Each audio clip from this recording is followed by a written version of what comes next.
नमस्कार मित्रांनो. तर घरोघरी मातीच्या चुली या मालिकेच्या आजच्या एपिसोडमध्ये आपल्याला असं बघायला मिळतंय की सुमित्रा चक्कर येऊन खाली पडते. सगळे तिला रूममध्ये घेऊन जातात आणि डॉक्टरांना बोलवतात. डॉक्टर सुमित्राला चेक करतात आणि तिला जबरदस्त धक्का बसला हे सांगतात आणि तिला जपायला सांगतात, तिची काळजी घ्यायला सांगतात. सगळ्यांना सुमित्राची काळजी वाटत असते. सगळे तिच्याजवळ बसून असतात. तर इकडे ऐश्वर्या लताकडे येते. ती लताला म्हणते, आई मानलं तुला, कसली कमाल ॲक्टिंग केलीस तू. आणि तुला माहिती आहे, जेव्हा तू चाकू घेऊन आली होतीस ना, त्यावेळेस वाटलं होतं की झालं, आता सगळं संपलं. पण नाही, नंतर माझ्या बरोबर लक्षात आलं की तू तुझी कमालवाली ॲक्टिंग करतेस. पण आई, त्या रिपोर्ट्समुळे आणि तुझ्या चुम्मेश्वरी लाजवाब ॲक्टिंगमुळे ऋषिकेश आणि नानांचा विश्वास बसलाय की तूच पार्वती आहेस. लता म्हणते, तू माझं एवढं कौतुक करतेस ना, ते बघून मलाच खूप छान वाटतंय.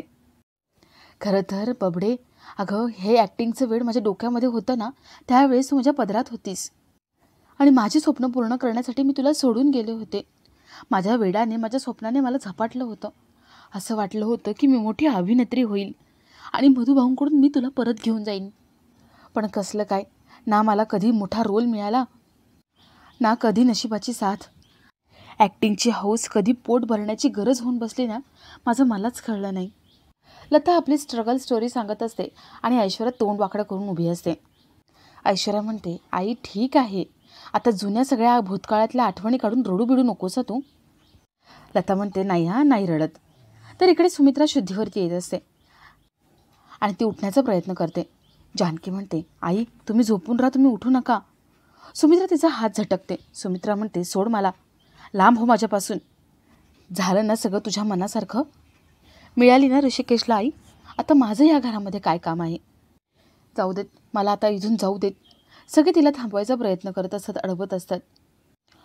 ऋषिकेश म्हणतो, आई थांब ना, असं नको ना करू. सुमित्रा म्हणते, आई अरे बाळा, मी तुझी आई नाही आहे. तुझी आई ती तुझी पार्वती आई आहे ना, तू तिला आई म्हण जा. मगाची बाहेर 4-4 वेळा म्हणाला होतास, ही माझी आई आहे, माझी आई आहे, माझी आई आहे. मग जा आता तिच्याजवळच जा, ती तुझी आई आहे तर. आता बाद झालं, मला या घरामध्ये राहायचंच नाही आहे. मी जेव्हा या घरामध्ये पाऊल टाकलं होतं तेव्हा मी माझ्या तान्ह्या ऋषिकेशला सांभाळलं होतं. मी माझं सगळं कर्तव्य निभावलं होतं. पण आता आली ना ती पार्वती, आता माझं काय काम आहे या घरामध्ये? सगळ्यांना सगळं मिळालं. ऋषिकेशला त्यांची आई मिळाली, नानांना त्यांची पहिली बायको मिळाली आणि मी माझा मुलगा गमावला. सारंग म्हणतो, आई असं बोलू नकोस गं, रडू नको, मी आहे ना इथे. सुमित्रा म्हणते, तू तर आहेस रे बाळा, पण माझा ऋषिकेश, तो आता माझा राहिला नाही ना. माझं हे घर, माझी माणसं, आता काही माझं राहिलेलं नाही आहे. मग मी का राहू इथे आता? माझं काय काम आहे इथे? जाऊ देत मला इथून. नाना म्हणतात, सुमित्रा बाद झालं. अगं हे घर तुझं आहे, इथली माणसं तुझी आहेत आणि तू कुठेही जायचं नाही आहे. सुमित्रा म्हणते, नाही असं काही होणार नाही आहे. तुम्ही मला अडवू नका. आता मी इथे थांबणार नाही आहे. मी जे बोलले, मी जे ठरवलं तसंच होणार आता. मी त्या दिवशीच तुम्हाला सगळ्यांना म्हणाले होते, जर ती बाई पार्वती असेल तर मी हे घर सोडून जाईल. मग आता मला माझ्या बोलण्याप्रमाणे वागलंच पाहिजे. मला इथून गेलंच पाहिजे. मला कुणीही अडवू नका, मला जायचं आहे. सुमित्रा रूम बाहेर पडत असते. ऋषिकेश तिचे पाय धरतो आणि म्हणतो, आई थांब, मी तुला कुठेही जाऊ देणार नाही आहे. तू माझी आई आहेस. सुमित्रा म्हणते, बाजूला हो तू, मला जाऊ देत. ऋषिकेश म्हणतो, नाही आई, मी तुला कुठेच जाऊ देणार नाही. माझी जन्मदात्री आई आली आहे म्हणून जिने मला वाढवले ती माझ्यापासून दूर नाही होऊ शकत. आई, ती आली आहे म्हणून तुझं महत्त्व काही कमी होणार नाही माझ्या नजरेत. तू मला सोडून नाही जाऊ शकत. मी तुला कुठेच जाऊ देणार नाही. आई, असं म्हणू नको ना की मी तुझा मुलगा नाही आहे. तू माझी आई नाही असं बोलू नकोस ना. तू आत्तापर्यंत माझ्यासाठी जे काही केले ते एका रिपोर्टमुळे बदलू तर शकत नाही ना. अगं पार्वती आईने मला फक्त जन्म दिला आहे, तू मला सांभाळले. तिच्यापेक्षा तू माझी आई जास्त आहेस. आई, मी तुला कुठे जाऊ देणार नाही. तू कुठेच जायचं नाही आहेस. सुमित्रा ऋषिकेशला लांब ढकलते आणि म्हणते, ऋषिकेश, या फक्त बोलायच्या गोष्टी आहेत. पार्वती आली आणि हक्क मागितले, मी तर देऊन टाकणार आहे. आणि तुम्ही आहात ना तिची माणसं, तिच्या मागे पुढे झुलायला. मग आता या घरात माझी गरज काय रे? मला जाऊ दे इथून.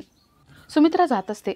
ऋषिकेश तिला थांबवतो, तिला शपथ घालतो. ऋषिकेश म्हणतो, आई तुला माझी शपथ आहे, तू इथून कुठेच जायचं नाही आहे. तुझा माझ्यावरचा हक्क कधीच कमी होणार नाही. सुमित्रा म्हणते, हे तुझ्या बायकोला मान्य आहे का? जानकी म्हणते, आई असं का बोलताय तुम्ही? सुमित्रा म्हणते, काय गं, मध्ये मध्ये मध्ये मध्ये काय बोलत असे सारखीच तू? घरामध्ये वडीलधारी माणसं आहेत ना. मग तू निर्णय का घेत असतेस? का आमचं कधी ऐकत नाही तू? तुला मी सांगत होते त्या बाईला घरात घेऊ नकोस, पण नाही, तरी तू तिला घरात घेतलंस. मी तुला सांगितलं होतं कुटुंब कौल कलशचा वापर करू नको, पण तू ऐकलंच नाही माझं. आणि आज म्हणतेस की ती बाई ऋषिकेशची आई नाही आहे. अगं करून सवरून नामानिराळं कधीपासून व्हायला लागलीस तू? आणि ही अशी का वागतेस तू? आणि आता तू म्हणतेस का की ही बाई ऋषिकेशची आई नाही आहे? मग तूच बोल ना, हे रिपोर्ट्स काय खोटे आहेत का? जानकी म्हणते, आई ते रिपोर्ट्स आलेत ना, त्यामागे नक्की काहीतरी गडबड असणार आहे, काहीतरी कोणीतरी केलं असेल. ऋषिकेश म्हणतो, जानकी बाद झाला, आता गप्प बस तू. आणि आता पुन्हा पुन्हा तेच तेच बोलू नकोस तू, याने काही होणार नाही आहे, सगळं सिद्ध झालं आहे आता. सुमित्रा म्हणते, तेच म्हणते मी ऋषिकेश, सगळं सिद्ध झालं आहे. कोण कोणाची आई आहे, कोण कोणाचा मुलगा आहे, हे सगळं कळलं आहे सगळ्यांना.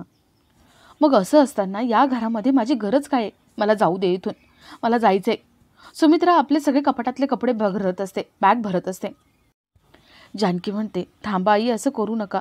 मला माहिती आहे मी काहीही बोललेलं तुम्हाला आवडत नाही. तुम्हाला आवडत नाही ना मी बोललेलं. आता यापुढे मी घरामध्ये एक शब्दसुद्धा बोलणार नाही. पण मी हात जोडते, तुम्ही घर सोडून जाऊ नका. माझं चुकलं आहे तर मला प्लीज माफ करा. ऋषिकेशही हात जोडतो म्हणतो, आई प्लीज जाऊ नको, मी पाया पडतो. तर दोघेही विनवण्या करत असतात. तर इकडे लता म्हणते, अगं ऐश्वर्या, माझी मुलगी मला मिळाली, बस परमेश्वराची कृपा, मला अजून काय हवं आहे? आणि त्यात माझी ॲक्टिंग तुझ्या कामाला येते, यापेक्षा मोठं काय? ऐश्वर्या म्हणते, हो हो, अगं थांब, आता मला पण तुझ्यासारखे चुम्मेश्वरी ॲक्टिंग करायची आहे. लता विचारते, आता काय करणार आहेस तू? ऐश्वर्या म्हणते, बघ आता मी काय काय करते. ऐश्वर्या तुळशीची जवळ येते, ती तिकडे काहीतरी करते. लता विचारते, हे काय करतेस तू? ऐश्वर्या म्हणते, आता तू बघच, आता माझी ॲक्टिंग बघून त्या आई जानकीला घराबाहेर काढतीलच, आणि तसं नाही झालं तर माझं नाव ऐश्वर्या नाही. लता पण खूप खुश होऊन जाते. तर इकडे नाना सुमित्राला म्हणतात, सुमित्रा बास कर आता, कशाला इतकं ताणतेस तू? सुमित्रा म्हणते, ठीक आहे मी थांबते, पण एका अटीवर, तुझ्या बायकोने माझ्याशी एक शब्दसुद्धा बोलायचा नाही. मी हिच्या हातचं काही खाणार नाही, पाणीसुद्धा पिणार नाही, हिच्या हातून मला काहीही नको आहे. सारंग खुश होतो आणि जानकीकडे बघतो. ऋषिकेश म्हणतो, ठीक आहे, सगळं तुझ्या मनासारखं होऊ देत, पण आई तू इथून कुठेच जायचं नाही आहे, तू इथेच थांबायचेस. तेवढ्यात तिथे ऐश्वर्या येते.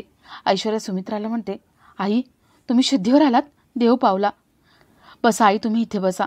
आई तुम्हाला बरं वाटावं म्हणून मी देवळात गेले होते, हे बघा तिथून अंगारा आणला तुमच्यासाठी, तुम्ही पटकन बऱ्या व्हाल. आणि आई हे बघा, मी देवळात 100 प्रदक्षिणा घातल्या, तिथून हा धागा आणलाय मी तुमच्यासाठी. ऐश्वर्या सुमित्राला अंगारा लावते आणि तिच्या हातामध्ये धागा बांधून देते. सारंग म्हणतो, आई बघतेस ना, ऐश्वर्याला किती काळजी आहे तुझी. सुमित्रा म्हणते, खरंय, माझंच चुकलं. इतके दिवस मी पितळाला सोनं समजत होते आणि सोन्याला पितळ समजत होते, चुकलंच माझं. जानकीला ते सगळं सहन होत नाही, ती रडत असते. ती रडत तिथून निघून जाते. जानकी आपल्या रूममध्ये येते आणि रडत असते. ऋषिकेश तिच्याशी बोलायला येतो. जानकी म्हणते, ऋषिकेश मी इतकी वाईट आहे का हो? अहो आहे ना, तर सांगा तसं सरळ मला. अहो आईंना मी कधी सासू मानलं नाही, नेहमी त्यांना आईंचा दर्जा दिला, त्यांना मी माझी आई मानलं, आणि आज माझी आई मला म्हणते की माझ्या समोर येऊ नको. ऋषिकेश नेमकं काय चुकलंय माझं? ऋषिकेश म्हणतो, जानकी आता काय चुकलंय, काय बरोबर आहे हे बोलण्यात काही अर्थ नाही आहे, मला फक्त इतकंच माहिती आता. अगं सुमित्रा आईची तब्येत नाजूक आहे, म्हणून काही दिवस ती म्हणेल ना तसं वागायला हवं आपण. जानकी म्हणते, म्हणजे तुम्हाला पण असंच म्हणायचं आहे ना, मी जे काही वागले ते चुकीचं होतं? ऋषिकेश म्हणतो, नाही जानकी, वागणं चुकीचं नाही आहे, तुझा आरोप चुकीचे होते, तू जे काही बोलते त्याचा पुरावा नाही आहे तुझ्याकडे. तू म्हणाली तसंच आपण सगळं केलं, तू म्हणाली टेस्ट करायची, आपण टेस्ट केली, तू म्हणाली आत्ता सॅम्पल घ्या, तुझ्या डोळ्या देखत सॅम्पल घेतलं होतं, लॅबमधून रिपोर्ट तू स्वतः घेऊन आली होती, मग कुठे घोळ झाला, काय प्रॉब्लेम आहे? जानकी ती माझी आई आहे, ती माझी पार्वती आई आहे, हे सगळं सिद्ध झालं आहे, आणि तिला खोटं सिद्ध करण्यासाठी तुझ्याकडे कुठल्याही प्रकारचा पुरावा नाही आहे. जानकी म्हणते, पुरावा नाही आहे, पण ऋषिकेश अहो त्या ऐश्वर्याने सगळं केलं आहे, तिने फेरफार केली आहे, तिने पुरावा बदलला आहे. ऋषिकेश म्हणतो, बास कर ना जानकी आता. अगं जानकी तू चुकली आहेस हे मान्य कर, DNA टेस्टचे रिपोर्ट आले आहेत, याचा अर्थ कळतोय तुला? ती माझी पार्वती आई आहे आणि सुमित्रा आईला याचा सगळा त्रास होतोय, आणि त्यात आता तू नव्याने आरोप करणार, त्यामुळे माझी दोन्ही आई दुखावल्या जाणार. तुझ्या आरोपांमुळे तेच पुन्हा भांडणं, तेच वादावाद, पुन्हा नवीन काहीतरी प्रॉब्लेम सुरू होणार. जानकी, नको ना आता हे सगळं. पुन्हा पुन्हा तेच तेच बोलण्यामध्ये काही अर्थ नाही आहे. जानकी आपले डोळे पुसून तिथून निघून जाते. तर इकडे ऐश्वर्या पेज बनवायला आलेली असते. ऐश्वर्या म्हणते, काय हवं यांना? तर पेज. अरे चांगलं काहीतरी सांगा ना. Avocado toast, noodles, pasta. अर्थात मी हे सगळं ऑर्डरच केलं असतं, मला कुठे येते हे सगळं करता. पण ह्या घरातली लोक का अशी वागतात विचित्रासारखी? काय हवं यांना? तर पेज. आता पेज कशी बनवतात? मॉम काय टाकायची पण पेजमध्ये? कणिक टाकायची, म्हणजे पीठ टाकायची. ऐश्वर्या पाण्यामध्ये पीठ टाकते आणि गॅसवरती ते पातेलं ठेवून देते. तिला वाटतं की झालं, आता उकळी आली म्हणजे पेज होऊन जाणार. सारंग तिथे येतो. सारंग म्हणतो, ऐश्वर्या, तुम्ही माझ्या आईसाठी नवंच बोललात, मला खूप बरं वाटलं. सारंग विचारतो, हे काय करताय तुम्ही? ऐश्वर्या म्हणते, आईंसाठी पेज बनवते. ऐश्वर्या कढई उघडून त्याला दाखवते. सारंग म्हणतो, ही पेज नाही आहे ऐश्वर्या. जेवढं मला आठवतंय ना, तेवढ्यावरून मला आठवतंय की पेज ही भातासारखी असते, पातळ असते, तांदळाची असते आणि जिऱ्याची फोडणी दिलेली असते. हे तर काहीतरी विचित्र आहे. ऐश्वर्या म्हणते, आत्ता मला आठवलं, पाणी जास्त पडलं इथे, त्यामुळे तुम्हाला तसं दिसतंय. आणि जिरं पाहिजे ना तुम्हाला, हे घ्या, जिरं टाकलं ह्याच्यामध्ये. सारंग म्हणतो, असं नाही. ऐश्वर्या म्हणते, सारंग, पेज झाली आहे, तुम्ही खाऊन बघा. म्हणजे आईंना द्यायची ना पेज, कशी झाली कळलं पाहिजे. घ्या, तुम्ही खाऊन बघा. सारंगला ते खाताना भीती वाटत असते. सारंग म्हणतो, ऐश्वर्या, नको ना, आधी आईंना द्या ना. ऐश्वर्या म्हणते, नाही नाही, आधी तुम्ही खाऊन बघा आणि टेस्ट करून बघा. आईंना द्यायचं आहे ना, आईंना औषध पण घ्यायचं आहे. ऐश्वर्या सारंगच्या हातामध्ये वाटी भरून देते. सारंग ती वाटी बघतो आणि म्हणतो, देवा, अजून गुड्डू यायचं आहे, मला एवढ्या लवकर वर नको उचलूस. सारंग ते एक चमचा खाऊन बघतो आणि त्याला ओकारी येते. ऐश्वर्या विचारते, काय झाले, मीठ जास्त आहे का? सारंग म्हणतो, हे काय केलं आहे ऐश्वर्या तुम्ही? ऐश्वर्या म्हणते, पेज. सारंग म्हणतो, पेज ही अशी असते? ऐश्वर्या म्हणते, मग कशी असते पेज? आणि सारंग, माझ्यावरती ओरडायचं नाही. ह्या आमच्या घरामध्ये पेज बीज असलं काही बनत नसतं. आमच्या घरात डायरेक्ट मटणाचा रस्सा बनतो. हे काय पेज वगैरे? आता बस झालं, आता हे जसं बनले ना तसं आईंना नेऊन द्या, त्यांना गोळ्या घ्यायचेत. सारंग म्हणतो, ऐश्वर्या, हे जर आईला दिलं ना तर आधी आई हे फेकून देईल आणि मग मला फेकून देईल. अहो सारंग, आईला चांगली पेज लागते. ऐश्वर्या म्हणते, मला नाही येत चांगली पेज बनवता. एक काम करा, जा हॉटेलमधून आहे ना तुम्ही चांगली पेज ऑर्डर करा आणि तुमच्या आईला द्या आणि तुम्ही तुमचं काय करायचं ते करा, आता मला बोलू नका. ऐश्वर्या निघून जाते. सारंग इथे विचार करतो की आता काय करू, पेज कशी बनवू? माझ्या आईला पेज पाहिजे. हे काय बनवून ठेवलं ऐश्वर्याने? ऐश्वर्याला काहीच येत नाही आहे.